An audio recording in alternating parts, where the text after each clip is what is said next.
आप सब लोगों का बहुत बहुत स्वागत है। जैसे अभी प्रणव जी ने कहा कि ये नोटबंदी की चौथी वर्षगांठ या बरसी जो भी कहें, आज 8 नवंबर को है और पूरे देश के अंदर कांग्रेस के सभी यूनिट्स इसको विश्वासघात दिवस के रूप में पूरे देश के अंदर इसको मना रहे हैं। और आज अपनी बात शुरू करने से पहले हम लोग 125 से भी ज़्यादा लोग जो नोटबंदी के बाद में जिन लोगों की नोटबंदी की दिक्कत और तकलीफ़ों की वजह से जाने गई, उनको हम लोग श्रद्धांजलि देना चाहते हैं। और ये एक ऐसा 25 मिनट का भाषण प्रधानमंत्री जी का था जिसने अर्थव्यवस्था को हमेशा हमेशा के लिए अर्थव्यवस्था को इतना भारी नुकसान पहुंचा दिया कि उसको वापस हम कैसे कब रिकवर कर पाएंगे, इस चीज़ की कोई नहीं जानता है। राहुल जी ने भी कहा कि अर्थव्यवस्था की के सीने पे 2 गोलियां मोदी सरकार के द्वारा दागी गई, एक तो नोटबंदी और दूसरा कि जिस तरीके से जीएसटी को लागू किया गया। प्रधानमंत्री जी ने 24 नवंबर को इसी नोटबंदी के बारे में जो अपना केवल 2 मिनट का भी भाषण दिया, वो मेरे समझ से हम सब लोग ये मानते हैं कि वो अपने आप के अंदर एक दूरगामी विचार वाला और सोच वाला भाषण था। उसका केवल एक लाइन में पढ़ करके शुरू में बताना चाहता हूं, और ये मैं कोट कर रहा हूं in quote, the way this scheme has been implemented is a monumental managemental failure, and in fact it is a case of organized loot, legalized plunder of the common people। यानी ये पूरा का पूरा नोटबंदी जो है इसको ऑर्गेनाइज लूट और लीगलाइज प्लंडर के रूप में कहा जाए तो गलत नहीं होगा। ये पूर्व प्रधानमंत्री भारत के और खास तौर के ऊपर जिनको पूरी दुनिया वित्तीय मामलों के एक्सपर्ट मानती है, डॉक्टर मनमोहन सिंह जी ने राज्यसभा में 24 नवंबर को कहा। और सरकार को खुद भी इस चीज का अंदाजा नहीं था कि वो ये क्यों कर रहे हैं।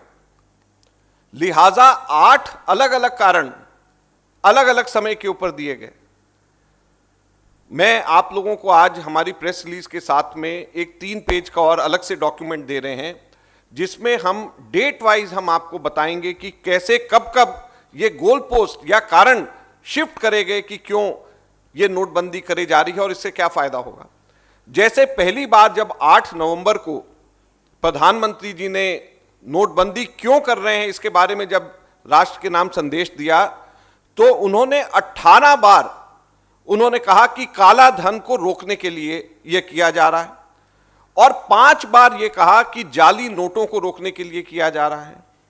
और हैरानी की बात यह है कि 8 नवंबर को जब वो कह रहे हैं कि 18 बार कह रहे हैं काला धन और 5 बार कह रहे हैं जाली नोट, नवंबर के अंत आते आते उन्होंने नोटबंदी के बारे में जो उनके भाषण थे, उन्होंने उसमें से काला धन और जाली नोट दोनों का दोनों के कारण हटा दिए। काला धन और जाली नोट से उसके बाद में उन्होंने उसके बाद में कहा कि ये कैशलेस इकॉनमी के लिए कर रहे हैं। फिर कैशलेस इकॉनमी के बाद में टेररिज्म के लिए कर रहे हैं।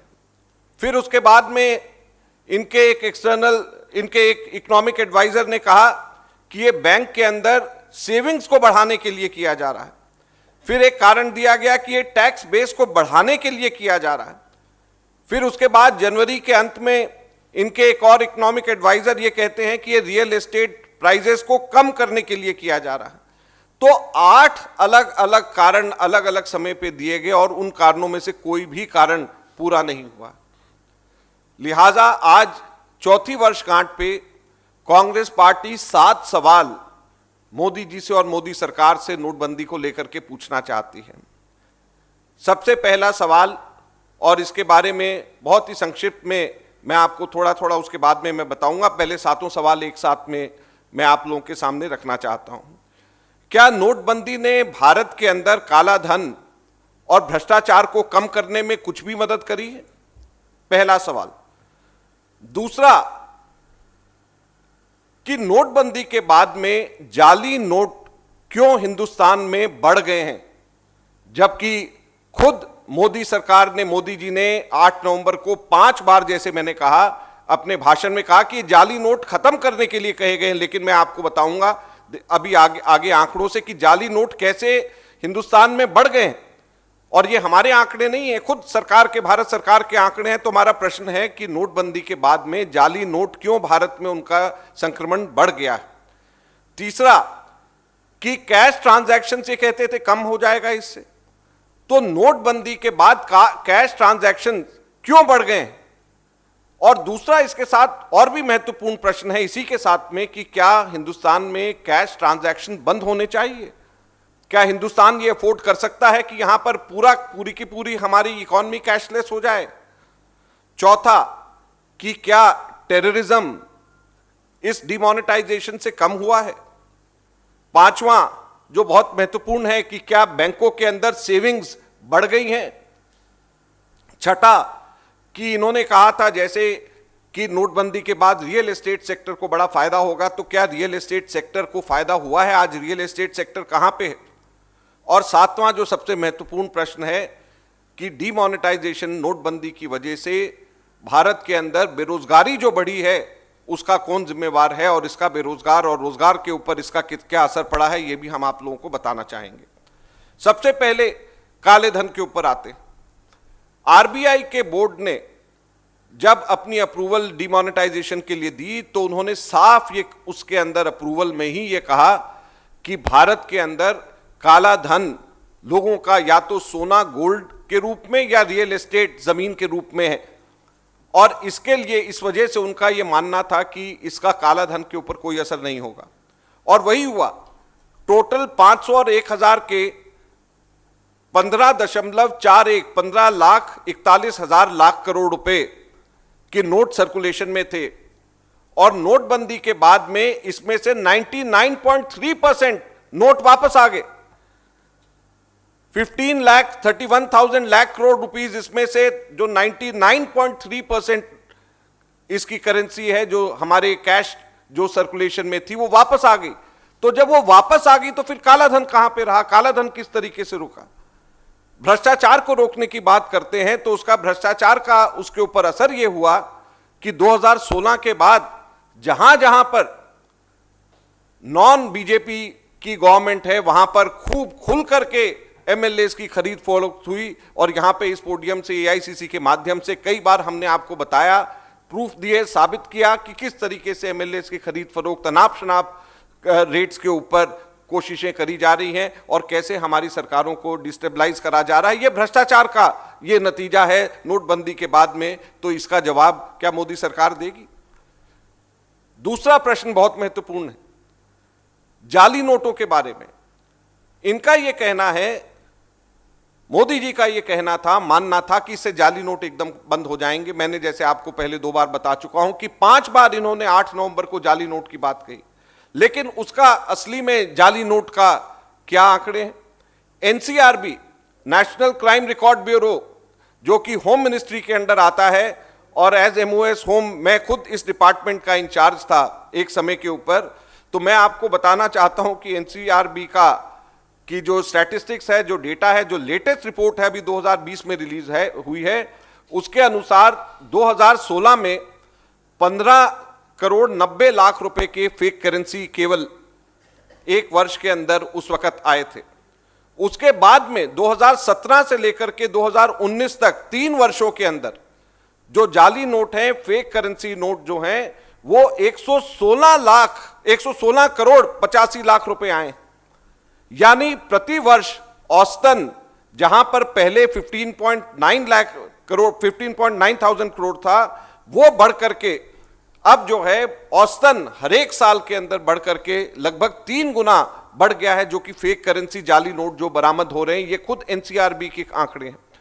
तो अगर फेक करेंसी जाली नोट कम होने थे तो जो बरामद जो हो रहे हैं इतनी बड़ी संख्या के अंदर 3-3 गुना क्यों? और ये भारत सरकार के आंकड़े हैं कि क्यों ये बढ़ रहे हैं फेक करेंसी नोट। ये इस चीज का जवाब भी हमारे को इनसे चाहिए। और आरबीआई बोर्ड ने भी इस बात को अभी माना है लेटेस्ट रिपोर्ट के अंदर कि जो 500 रुपए का नोट है उसके अंदर 121% की बढ़ोतरी हुई है और 2000 नोट के रुपए के नोट में 21% की बढ़ोतरी हुई है फेक करेंसी के अंदर।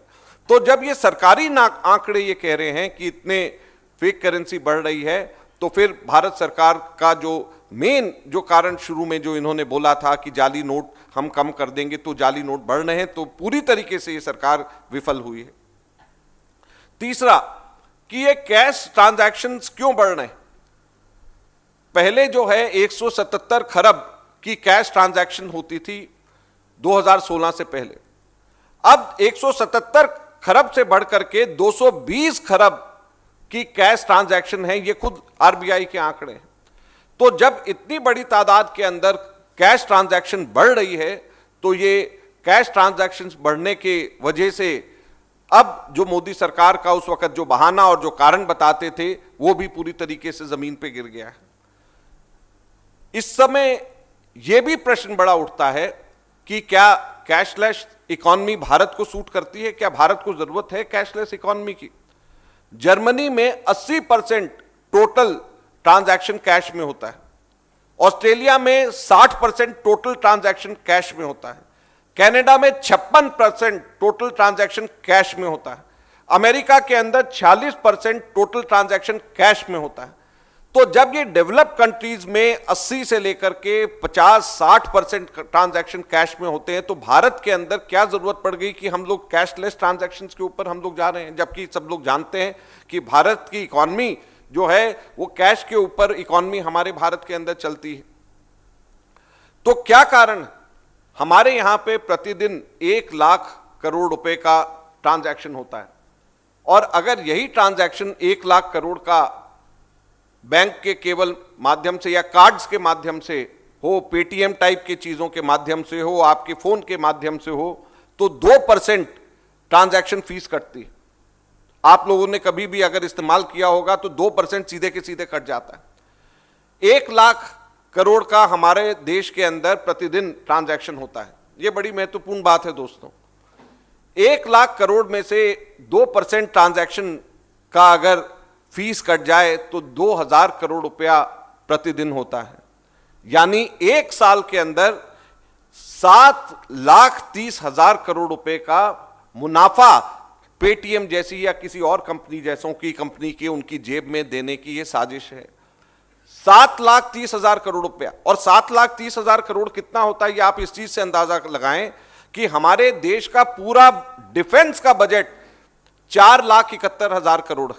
पूरे देश के डिफेंस का बजट 4,71,000 करोड़ है, और ये 7,30,000 करोड़ रुपए का मुनाफा किसी थर्ड पार्टी को 2% ट्रांजैक्शन फीस की तरह से देने की एक तरीके से साजिश है। तो क्या ये कैशलेस इकॉनमी इसलिए बनाने की कोशिश है कि किसी थर्ड पार्टी को फायदा पहुंचे और कैश के अंदर जो काम लोगों का छोटे छोटे रोजमर्रे के जो छोटी छोटी जो दुकानें चलती हैं उन सब लोगों की जगह ये यहां पे हो, ताकि 2% अगर हर कैश ट्रांजैक्शंस के अंदर हो, तो जैसे मैंने आपको कहा 1 लाख करोड़ का हमारे देश के अंदर रोज का ट्रांजैक्शन होता है, वो सारा अगर कैशलेस हो जाए तो 7,30,000 करोड़ रुपए जो हमारे डिफेंस बजट से लगभग डबल है, उतना पैसा थर्ड पार्टी को सीधे के सीधे मुनाफा पहुंचाने की साजिश है। तो ये भ्रष्टाचार नहीं है तो क्या है, हम सरकार से ये पूछना चाहते हैं।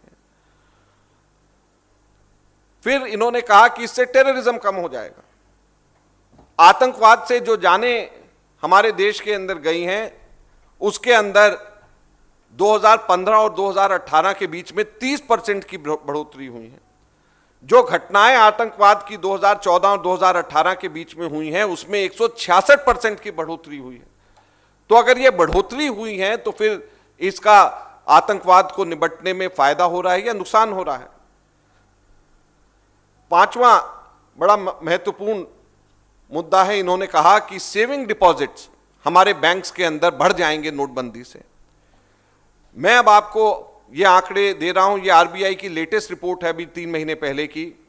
आरबीआई की लेटेस्ट रिपोर्ट ये कहती है कि 2004-05 में जब नया बेस जब से लागू किया गया, उसके बाद में 2013-14 में जब हम लोगों ने सरकार छोड़ी तो 32.12% जो ग्रॉस डोमेस्टिक सेविंग्स का रेट था, ये 2016-17 में 31.65 35% था, और 2018-19 में जो लेटेस्ट है ये घट करके 30% रह गया है, और ये लोएस्ट है आज तक के इतिहास का, जब से ये नया बेस 2004 से आया है।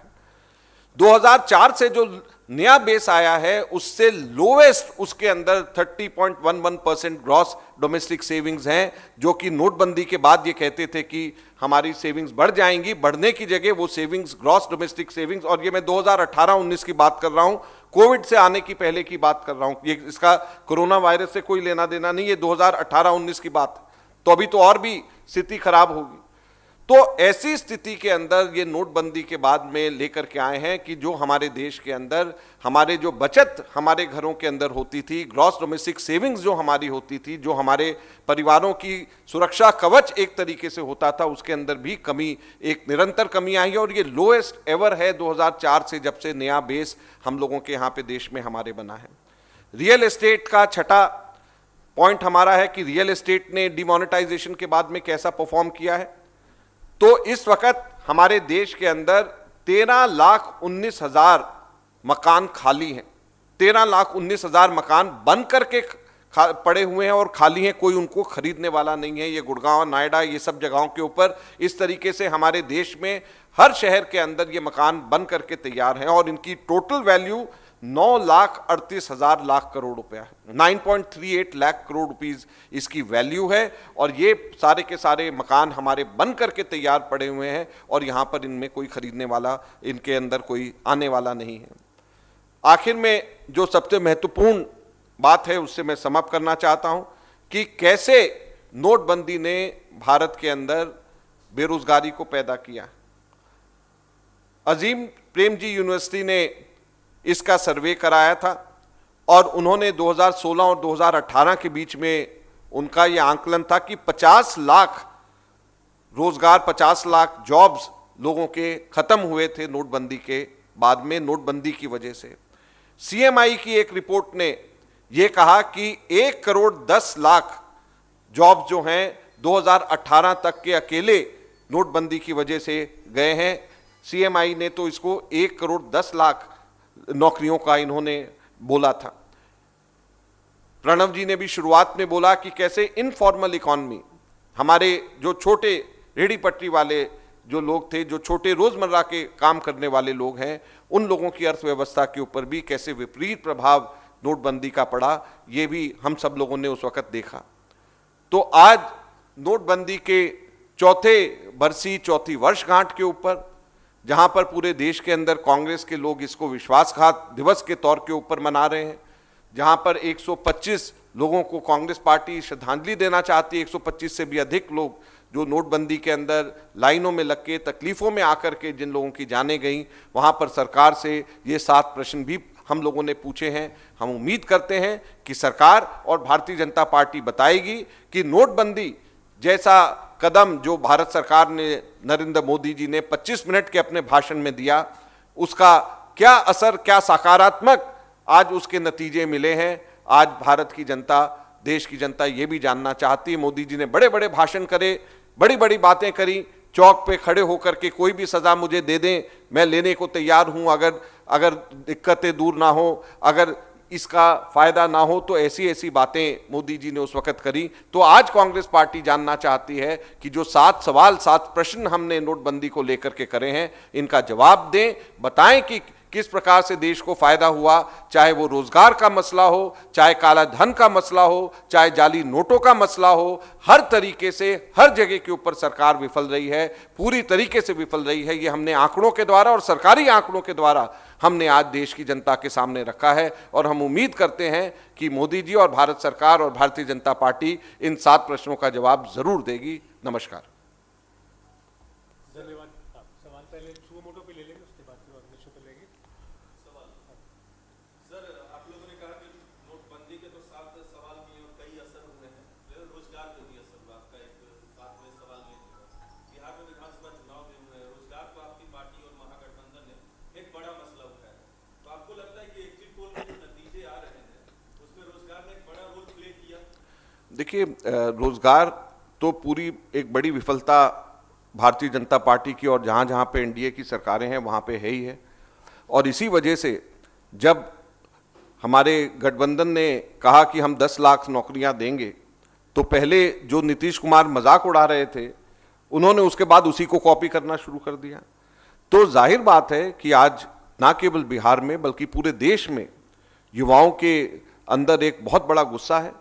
और नोटबंदी, जैसे मैंने कहा कि राहुल जी की बात को दोहराया कि पहली गोली अर्थव्यवस्था के सीने पे थी, फिर जीएसटी थी, फिर जिस तरीके से अभी कोरोना महामारी को जिस तरीके से इसका सामना किया, हर तरीके से सरकार विफल रही है। और सबसे बड़ी पीड़ा इसके अंदर अगर किसी को हुई है तो वो हमारे युवाओं को हुई है, क्योंकि रोजगार उनका छिना है। आगे बेरोजगारों को रोजगार दिखने का अवसर तो बिल्कुल भी नहीं है, लेकिन जो लोग ऑलरेडी, जिन लोगों के पास में रोजगार है, उनसे भी रोजगार छिना जा रहा है। तो इससे खराब स्थिति नहीं हो सकती। और ये नोटबंदी के समय से चला आ रहा है और ये धीरे धीरे करके सब चीजें एक एक करके इतनी बढ़ती चली गई हैं कि आज बहुत बड़ा रोष पूरे देश के नौजवानों में है। सर, मेरा एक सवाल ये है कि एग्जिट पोल ने अभी तक आपको राहत दी है और कांग्रेस क्या रणनीति बनाने जा रही है, क्योंकि एग्जिट पोल ने जो कह दिया कि आपकी सरकार बन रही है, तो कांग्रेस की अब क्या रणनीति होगी, किस फॉर्मूले में बातचीत आगे बढ़ेगी, अब आप लोग पटना जाके क्या करने वाले हैं, दिल्ली में क्या करने वाले हैं? देखिए, हमारे जो लोग इसके अंदर सम्मिलित हैं, जिन लोगों ने, जो हमारे इंचार्ज और जो दूसरे लोग हैं, सब लोग इसके अंदर बातचीत आपस के अंदर हो रही है और सब हम लोगों का एक परिवार है और सब परिवार आपस में मिल करके बैठ करके सभी फैसला करेगा। सर, क्या कांग्रेस को खतरा है कि जो निर्वाचित विधायक होंगे उनको भाजपा छोड़ सकती है, उनके साथ खरीद फरोख्त कर सकती है? खुद इस तरह की बातें की नोटबंदी में भी आपको कही रहे हैं। देखिए, बीजेपी ने जिस तरीके से अलग अलग जगहों के ऊपर अलग अलग राज्यों में कोशिश करी है, हम उनको केवल एक चीज़ कहना चाहते हैं, राजस्थान के अपने अनुभव के आधार पे कहना चाहते हैं कि वो अगर कोशिश करेंगे तो मुंह के बल गिरेंगे। आज राजस्थान के अंदर क्या स्थिति है, राजस्थान में उन्होंने कोशिश करी लोकतंत्र की हत्या करने की, तो उसका नतीजा क्या है? उसका नतीजा ये है कि अभी जो स्थानीय निकाय चुनाव जो हुए हैं उसमें कांग्रेस को आज तक के इतिहास में सबसे ज्यादा वोट मिले। आज तक की हिस्ट्री में जयपुर के अंदर, जोधपुर के अंदर और कोटा के अंदर, जो 3 नगर निकाय जो सबसे बड़े वहां के शहर हैं, चुनाव हुए हैं, आज तक की हिस्ट्री में कांग्रेस को इतने वोट नहीं मिले हैं जितने वोट कांग्रेस को इस नगर निकाय चुनावों के अंदर मिले हैं। और भाजपा को यह समझ लेना चाहिए कि जनता बड़े ध्यान से देखती है और जब वो लोकतंत्र की हत्या की करने की कोशिश, कहीं पे भी कोशिश करते हैं, तो जनता वापस उनको सजा भी देती है। सर, मेरा सवाल सर, बिहार के नतीजे आए भी थे, लास्ट फेज का चुनाव चल रहा था, अमित शाह बंगाल में थे और आपने गठबंधन बनाया, एक अच्छा गठबंधन बनाया, तो उसके एग्जिट पोल से पता भी चल रहा है कि बिहार में उसके नतीजे क्या आने जा रहे हैं। तो जब बीजेपी एक तरफ बंगाल में तैयारी कर चुकी है, क्या कांग्रेस ममता के साथ बंगाल में खड़े होने के लिए क्या किसी तरह के गठबंधन पे आप लोग वहां पे तैयारी करेंगे बीजेपी को रोकने के लिए बंगाल? अभी देखते हैं, स्टेट बाय स्टेट इसके निर्णय लिए जाते हैं। तो हमारा जो स्टेट का लोकल यूनिट है वो इसके बारे में फैसला करेगा और जो स्टेट में कांग्रेस के कार्यकर्ताओं की जो इच्छा है हम लोग उसी का पालन करेंगे।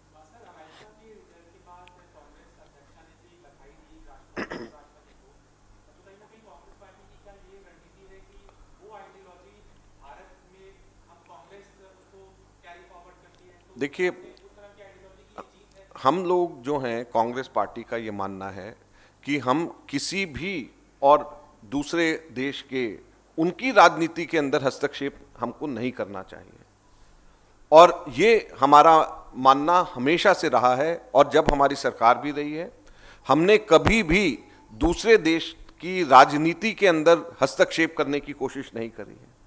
हमने कभी भी प्रत्यक्ष या परोक्ष रूप से ऐसा मैसेज देने की हमारे नेताओं ने कोशिश नहीं करी कि वहां के इलेक्शंस के अंदर कोई एक कैंडिडेट उनका प्रिय है और कोई एक कैंडिडेट को वोट दिया जाए। हमने प्रत्यक्ष या परोक्ष रूप से कभी भी ये कोशिश नहीं करी है और हमारा हमेशा से मानना है कि दूसरे देशों की राजनीति के अंदर हमारे देश को और हमारे देश के नेताओं को, हमारे देश की राजनीतिक पार्टियों को नहीं कहीं पे भी आना चाहिए। जो कांग्रेस अध्यक्षा ने, राहुल जी ने जो बधाई दी है, वो अमेरिका के प्रेसिडेंट इलेक्ट को बधाई दी है। किसी पार्टी के नुमाइंदे के रूप में नहीं बल्कि प्रेसिडेंट इलेक्ट को बधाई दी है, और ये हमेशा से हमारी चली आ रही परंपरा है जिसको हम लोगों ने फॉलो किया है। सर इसी से जुड़ा मेरा सवाल है कि जब मोदी गए थे अमेरिका में, वहाँ पे ऑडी मोदी ने, तो वहाँ पे अब की बार ट्रम्प सरकार जैसे नारे लगे थे उनके उस कार्यक्रम में, आपको लगता है कि भारत को इसका नुकसान होगा? मैंने इसीलिए मैंने कहा कि हम लोगों ने, कांग्रेस पार्टी ने, हमारी नेताओं ने, हमारी सरकारों ने प्रत्यक्ष या परोक्ष रूप से कभी भी किसी भी दूसरे और देश की राजनीति में हस्तक्षेप नहीं किया, क्योंकि हम इसको सही नहीं मानते। भारत को दूसरे देश की राजनीति के अंदर कभी भी हिस्सा नहीं लेना चाहिए, और ये हमारी कभी भी सोच नहीं रही है। उनकी सार्वभौमिकता की, हमारे को वहाँ के लोगों की सोच की और सार्वभौमिकता को हम लोगों को उसको आदर करना चाहिए, और इसलिए हम लोग कभी भी उसमें प्रत्यक्ष परोक्ष रूप से हिस्सा नहीं लेते हैं। नहीं, मैं ये नहीं कहा, मैंने भारत के लिए बोला है, उनके लिए नहीं बोला, मैंने भारत के लिए बोला है। महिलाओं का अत्याचार जो है रुके ने, कल देवरिया में छेड़छाड़ का विरोध करने पर एक युवती को जला दिया गया, वहीं देवरिया में छेड़छाड़ के विरोध में उसके पिता की पीट कर हत्या कर दी गई। देखिए, यूपी के अंदर जंगल राज चल रहा है, और यूपी में खास तौर के ऊपर महिला उत्पीड़न के जिस तरीके से मामले सामने आ रहे हैं, और सरकार के द्वारा FIR दर्ज नहीं करना, सरकार के द्वारा उस पर ध्यान नहीं देना और न्याय नहीं देना, ये सारी की सारी चीज़ें यूपी से निकल करके आ रही हैं, और कांग्रेस पार्टी के कार्यकर्ताओं ने देश भर में इसके खिलाफ में प्रदर्शन भी करा है, और जिस तरीके की घटनाएं हाथरस में और यूपी के अलग अलग इलाकों के अंदर हुई हैं, हमारे कांग्रेस के कार्यकर्ताओं ने सड़क के ऊपर पूरे देश भर में इसके खिलाफ में आंदोलन किया है, और हम लोग हमेशा इसकी ऐसी निंदा करते हैं।